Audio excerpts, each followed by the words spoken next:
Assalamualaikum dan selamat sejahtera. Baiklah pelajar, hari ini kita terus kepada pembelajaran kita iaitu Sejarah Tingkatan 5 Bab 2 Perlembagaan Persekutuan, tapi fokus kepada 2.1 dan 2.2 sahaja. Baiklah, cuba tengok gambar tu. Okey, nampak ke tulisan kehakiman itu? Jadi maksudnya apa yang kita akan belajar hari ini berkaitan dengan undang-undang. Baiklah, apa yang akan kita pelajari? Sebenarnya dalam bab 2 ni kita akan belajar 4 perkara. Yang pertama ialah latar belakang, yang kedua ialah sejarah penggubalan, yang ketiga kita akan belajar tentang ciri utama, dan yang keempat kita akan belajar tentang pindaan. Jadi hari ini kita fokus kepada yang pertama dan kedua sahaja. Okey, baiklah. Kita terus saja kepada perlembagaan. Bila sebut perlembagaan, ramai yang terpinga-pinga.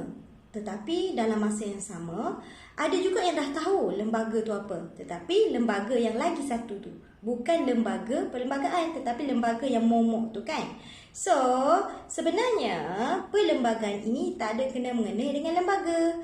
Okey, jadi perlembagaan bermaksud undang-undang tertinggi yang menjadi teras pemerintahan sesebuah negara.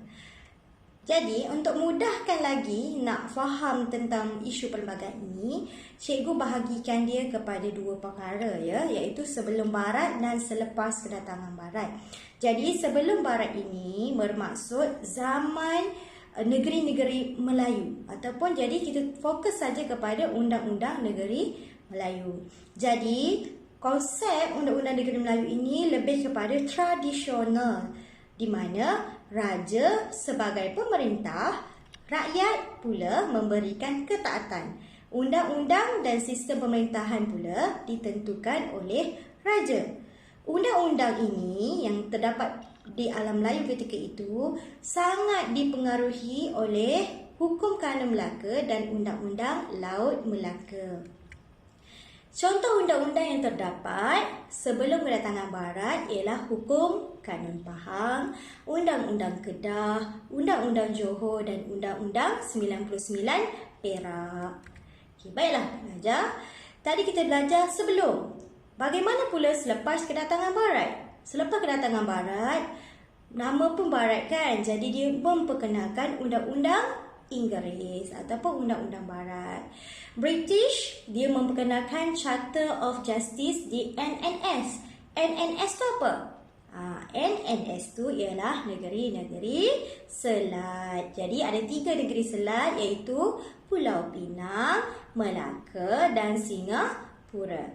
Jadi diambil daripada undang-undang yang digubal di England. Maksudnya British punya yang memperkenalkan undang-undang di tanah Melayu ini diambil daripada negara asal dia iaitu England.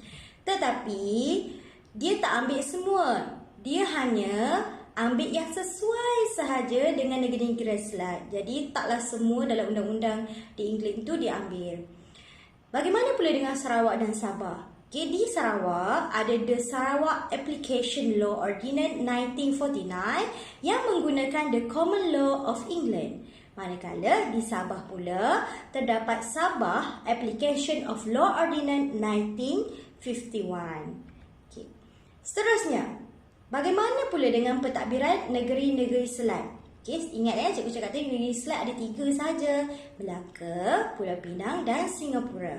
Jadi di ketiga-tiga negeri ini ada 3 tahun untuk mewujudkan pentadbiran, iaitu pada tahun 1807, 1826 dan 1855.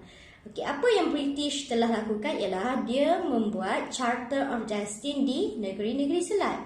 Pada tahun 1807, British telah mewujudkan mahkamah di Pulau Pinang. Pada tahun 1826, mereka menyatukan mahkamah di Singapura, Melaka dan Pulau Pinang.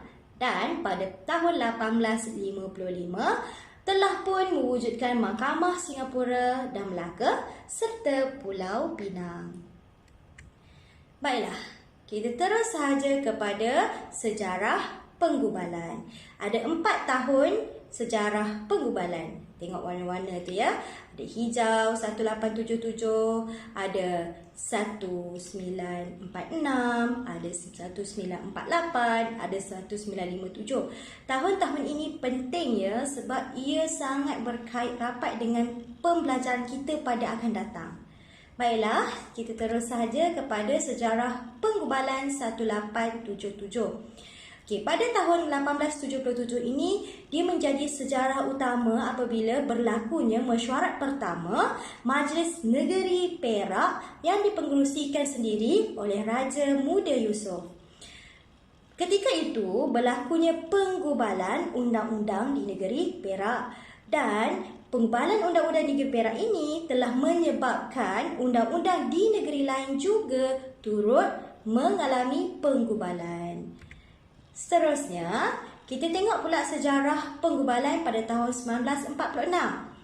Di sini ada 3 negeri jenis ataupun jenis negeri yang perlu kita tengok, iaitu negeri-negeri Selat, negeri-negeri Melayu bersekutu dan negeri-negeri Melayu tidak bersekutu. Jadi, di negeri-negeri Selat telah digubal Majlis Undangan Negeri.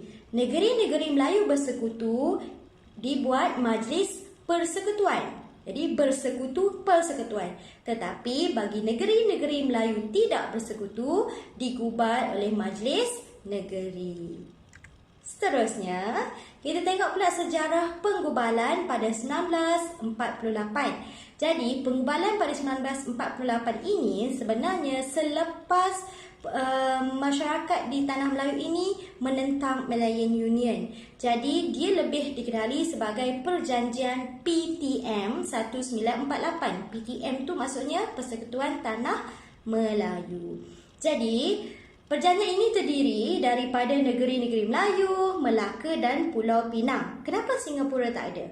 Ketika itu Singapura diasingkan untuk menjadi kepentingan kepada orang British lah. Jadi Singapura diasingkan dahulu. Jadi seterusnya terdapat pentadbiran kuasa Raja Melayu, perundangan dan kewarganegaraan. Jadi di sini dia lebih kepada cara-cara ataupun proses awal untuk ke arah kemerdekaan.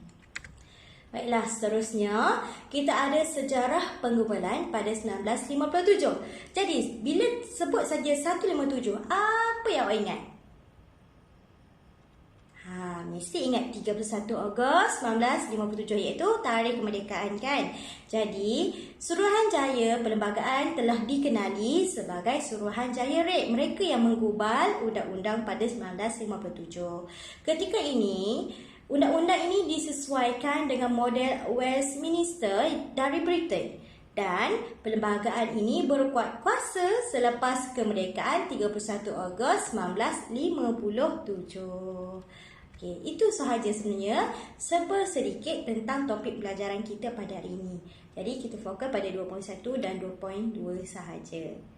Okey, harapnya dapatlah membantu anda untuk mengingat beberapa fakta. Jadi seperti biasa, sila jawab kuis di link yang telah ditera di description. Itu sahaja. Assalamualaikum. Bye.